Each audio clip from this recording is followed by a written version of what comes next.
अस्सलामुअलैकुम जी फ्रेंड्स, आज का जो हमारा टॉपिक है वो है क्लास ए एम्पलीफायर। हम लोगों ने एक सीरीज़ स्टार्ट की हुई है इलेक्ट्रॉनिक्स 2 की। तो इस सीरीज़ में हम इन टॉपिक्स पर पिछली वीडियोस में बात कर चुके हैं, ये देखते जाएं। तो आज की जो हमारे पास वीडियो है वो वीडियो नंबर 5 है। इसका ए पार्ट है क्लास ए ऑपरेशन या क्लास ए एम्पलीफायर। तो इसमें हम सिर्फ इसका इंट्रोडक्शन लेंगे। तो नेक्स्ट वीडियो में इसके इन चीज़ों पर बात करेंगे। उससे नेक्स्ट वीडियो में एक कॉमन फॉलोवर पावर एम्पलीफायर पर बात करेंगे। तो आने वाली जो वीडियोज़ होंगी, यानी जो वीडियो नंबर 6 होगी, उसमें हम क्लास बी पर बात करेंगे।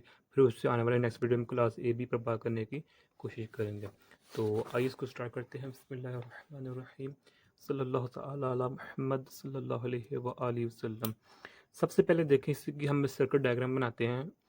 सर्किट डायग्राम में क्या होता है कि या तो हम कैपेसिटर यूज़ कर सकते हैं, या ट्रांसफार्मर यूज़ कर सकते हैं, या फिर हम डायरेक्ट कपलिंग कर सकते हैं। यानी कि जो देखें ना, हमारे पास वीडियो नंबर 4 है, जो इसका बी पार्ट है, coupling arrangement and its types. Okay, तो हम या तो कैपेसिटर यूज़ कर सकते हैं लोड और आउटपुट के दरमियान, या फिर हम ट्रांसफार्मर यूज़ कर सकते हैं। अब हम चूँकि आउटलाइन के अकॉर्डिंग चलना है हमें, तो आउटलाइन के अकॉर्डिंग उधर हमारे पास ट्रांसफार्मर यूज़ किया गया है, तो हम ट्रांसफार्मर को यूज़ करेंगे। वो अभी हम अर्ज करता हूँ मैं, हम कहाँ उसको यूज़ करना है। तो ये मेरे पास इनपुट वोल्टेज है। ओके, यानी कि ये मेरे पास इनपुट वोल्टेज है, ये वाला। तो ये मेरे पास कैपेसिटर है, ये मेरे पास रजिस्टर है, इसको हमने ग्राउंडेड कर दिया हुआ है। ये रजिस्टर R2 है, ये रजिस्टर 1 है हमारे पास, और ये हमारे पास क्या है, ट्रांजिस्टर है। और ये अगर ट्रांजिस्टर हमारे पास कॉमन अमीटर है, तो हमारे पास इनपुट का ये शिफ्ट है, तो आउटपुट का इसकी उल्ट हो गई, यानी कि 180 क्या होगा हमारे पास।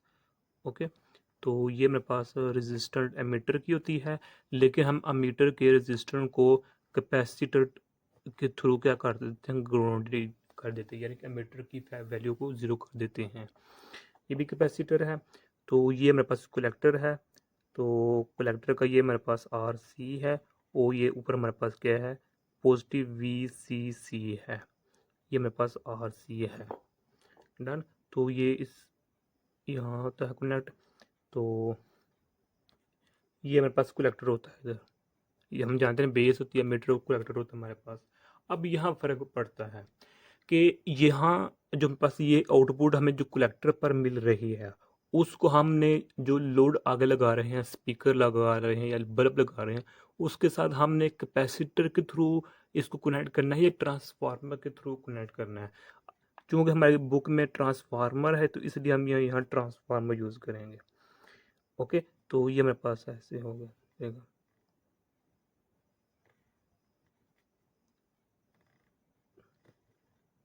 तो ये मेरे पास लोड है, इसे इसे हम बल्ब कह सकते हैं या लोड रजिस्टर कह सकते हैं, जो मर्जी इसको हम नेम दे सकते हैं।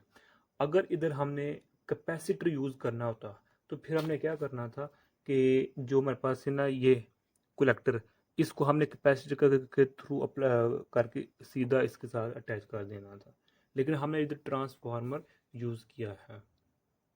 तो जो कैपेसिटर होगा वो भी हम इंशाल्लाह, जो इसका सी पार्ट होगा ना वीडियो नंबर 5 का जो सी पार्ट है, जब हम मीटर फॉरवर्ड पावर एम्पलीफायर पर बात करेंगे, उसमें हम कैपेसिटर वाला पार्ट भी देखेंगे। तो फिलहाल हम चूंकि इंट्रोडक्शन ले रहे हैं, तो हमारे पास इंट्रोडक्शन नहीं है। हमने इधर कपलिंग के थ्रू क्या किया है, ये मेरे पास इससे हम कपलिंग कहते हैं। जिस तरह मैंने पहले अर्ज की ना कि मेरे पास वीडियो नंबर बी में इसको हमने डिटरमिनेट किया हुआ है। तो हमने यहाँ जो कपलिंग की है वो थ्रू ट्रांसफार्मर की है, और ट्रांसफार्मर को हमने RC की जगह क्या किया है, RC की जगह रिप्लेस किया है।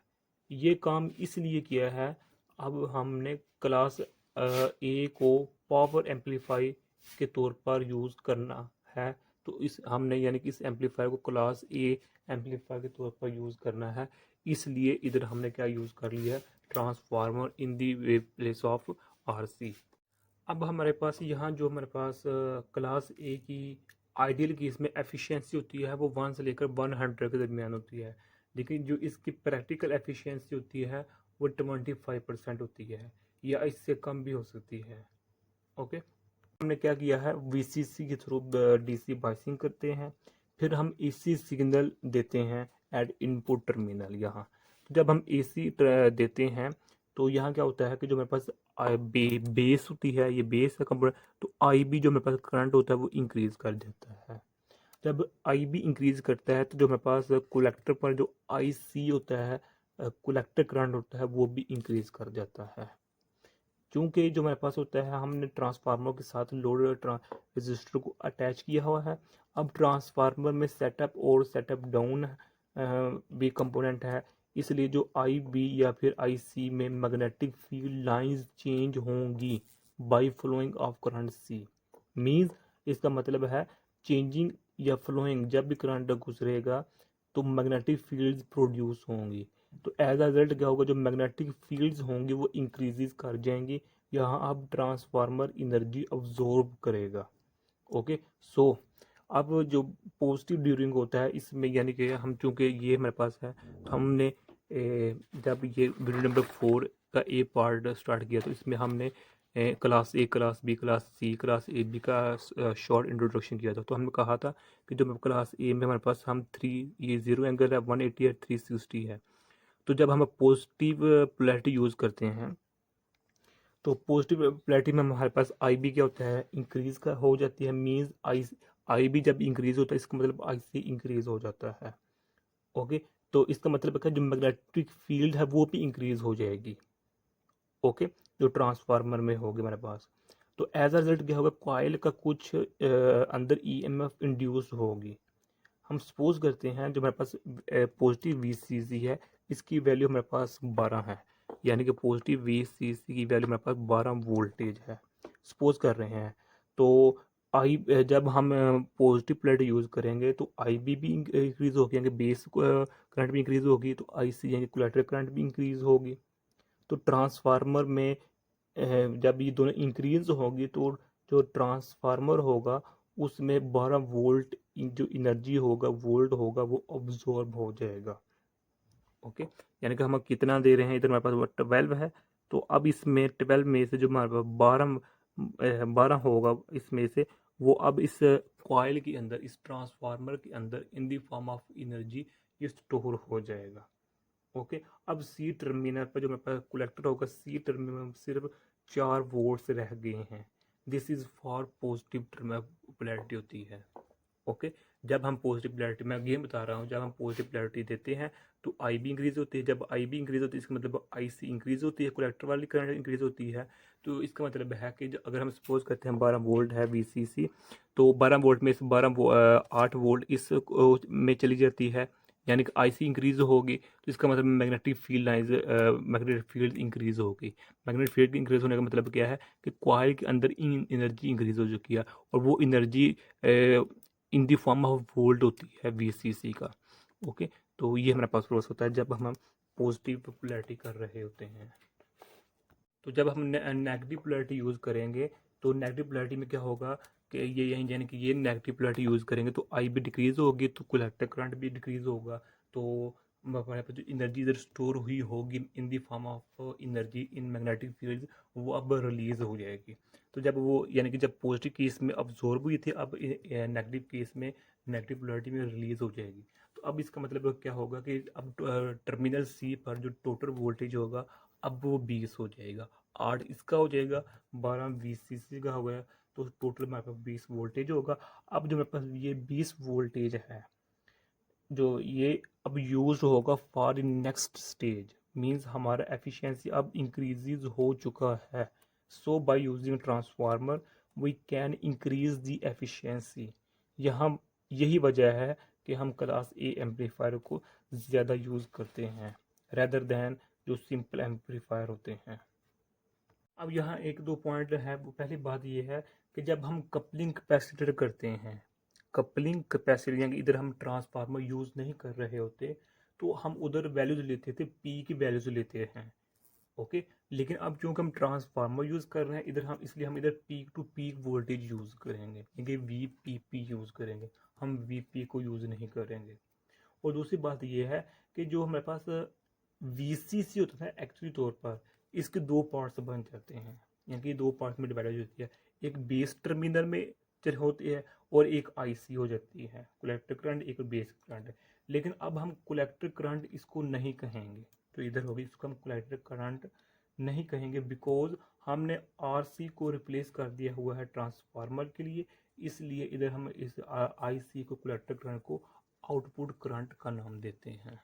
अब यहाँ आप लोगों के ज़हन में क्वेश्चन आ सकता है कि जब हमने पॉजिटिव प्लेट की बात की थी तो इधर हमारे पास सी टर्मिनल पर 4 वोल्टेज रह गया था, 8 ऑब्जॉर्ब हो गया था in the form of energy voltage, यानी कि 8 volt in the form of energy coil में जो मैग्नेटिक फील्ड फॉर्म में क्या हो गया था, ऐड हो गया था, जमा हो गया था, स्टोर हो गया था, तो हमारे पास 4 रह गया था। लेकिन जब हम नेगेटिव केस लेते हैं तो नेगेटिव केस में ये यहाँ बेस कैसे हो जाता है, तो वही सिंपल केस है कि जब जो 8 जो मेरे पास वोल्टेज ऐड हुआ था, स्टोर हुआ था, अब वो रिलीज हो गया है, तो 8 वो वाला और 12 जो मेरे पास ये 12 वाला होगा, तो मेरे पास हो जाएगा। यानी कि जब हम negative at at negative cycle या नेगेटिव पोलैरिटी की बात करते हैं, तो यहाँ जो हमारे पास होता है एक्चुअली ये होता है, इसकी तो हम बात नहीं कर रहे थे, हमारे पास एक्चुअली ये होता है ये वाला, तो यहाँ हमारे पास 12 वोल्ट VCC का होता है, तो 8 यहाँ से जो रिलीज होता है वो यहाँ आकर इसमें ऐड हो जाता है, तो ये हमारे पास टोटल 20 वोल्टेज हो जाता है सी टर्मिनल पर। ओके, तो ये हमारे पास इसका शॉर्ट सा इंट्रो था हमारा। अच्छा, यहाँ एक और बात याद रखना चाहिए कि जो हम इधर वोल्टेज इनपुट दे रहे होते हैं वो पीको वोल्टेज या माइक्रो वोल्टेज या मिली वोल्ट नहीं होते, बल्कि वो हम इसकी जो स्ट्रेंथ होती है, पावर होती है, वो हम ज़्यादा ले रहे होते हैं, क्योंकि हमने क्लास ए एम्पलीफायर में इसको डिस्कस करना होता है इनपुट को, तो यहाँ हम जो वोल्टेज इनपुट वोल्टेज लेंगे वो हम हाई क्लास का लेंगे। ओके, तो अब जो इसका क्यू पॉइंट होता है क्लास एम्पलीफायर का, जब डीसी लोड लाइन में होता है तो वो क्यू पॉइंट मिडिल में होता है, यानी कि एक्टिव रीजन में होता है, जिसकी वजह से हमारा ट्रांजिस्टर ये प्रॉपरली तौर पर वर्क करता है। जब ये प्रॉपरली तौर पर वर्क करता है हमारा एम्पलीफायर भी प्रॉपरली तौर पर वर्क करता है। वो हम काफ़ी मतलब पिछली वीडियोज़ में डिस्कस कर चुके हैं, तो आने वाली वीडियोज़ में भी उसको डिस्कस करने की कोशिश करेंगे। ओके, तो ये हमारे पास सिंपल सा केस है, लेकिन अब हमने चूंकि ये एक इक्वेशन लिखी थी, अब इस इक्वेशन को देख लें। जब हमारे पास पॉजिटिव पोलैरिटी होती है तो पॉजिटिव पोलैरिटी में हमारे पास क्या होता है, आई बी इंक्रीज होता है, तो इसका मतलब आई सी भी इंक्रीज होता है। इसका मतलब क्या होता है, आई सी इंक्रीज होता है, तो जब आई सी इंक्रीज होता है इसका मतलब ये पूरा कंपोनेंट इंक्रीज होता है, तो जो हमारे पास होता है ये डिक्रीज हो जाता है। यानी कि ये देखिए ना, इसको मैं अगर इसको मैं इस तरह लिख लूँ कि जो हमारे पास होता है VCC नेगेटिव IC RC है। जब हमारे पास आई बी इंक्रीज होगी, यानी कि पॉजिटिव पोलैरिटी पर आई बी इंक्रीज होती है, इसका मतलब आई सी इंक्रीज होती है। जब आई सी इंक्रीज होगी ये कंपोनेंट इंक्रीज करेगा, तो जब ये इंक्रीज करेगा तो हमारे पास VCE यानी कि जो हमारे पास वोल्टेज होगा across the collector and emitter वो ड्रॉप हो जाएगा, रिड्यूस हो जाएगा। लेकिन जब हम नेगेटिव पोलैरिटी यूज़ करते हैं तो आई बी रिड्यूस हो जाता है, तो इसका मतलब आई सी रिड्यूस हो जाता है, यानी कि ये वैल्यू रिड्यूस हो जाती है, तो ये टर्म कंपोनेंट रिड्यूस हो जाएगा। इसका मतलब हमारे पास VCE वो इंक्रीज कर देगा, यानी कि जो कलेक्टर और मीटर के दरमियान जो हमारे पास वोल्टेज होगा वो इंक्रीज कर जाएगा। ओके, तो ये हमारे पास जो इक्वेशन हम लिखते हैं, चलिए इसको भी हम डिस्कस कर लेते हैं। तो एक और बात है कि जो हमारे पास इनपुट ये दे रहे हैं, तो जो हमें आउटपुट मिलता है वो एम्पलीफायर तो होता है, क्योंकि उसकी लेकिन वो 180 इतने एंगल पर होता है, जिस तरह मैंने पहले बताया। इसका ये पॉजिटिव पोलैरिटी इधर नेगेटिव होगी, इधर नेगेटिव इधर पॉजिटिव होगी, यानी कि 180 का एंगल होगा हमारे पास इधर, अगर हम इधर कॉमन एमीटर यूज़ कर रहे हैं। ओके, तो यही आज हमारा इतना सा टॉपिक था। मैं उम्मीद करता हूँ आप लोगों को इस वीडियो की समझ आ गई होगी। अगर आप लोगों ने अभी तक हमारा चैनल पाक MN अकेडमी इसको सब्सक्राइब नहीं किया तो प्लीज़ सब्सक्राइब कर दीजिए। जज़ाकल्लाह खैर। अस्सलाम वालेकुम वरहमतुल्लाहि वबरकातुहू।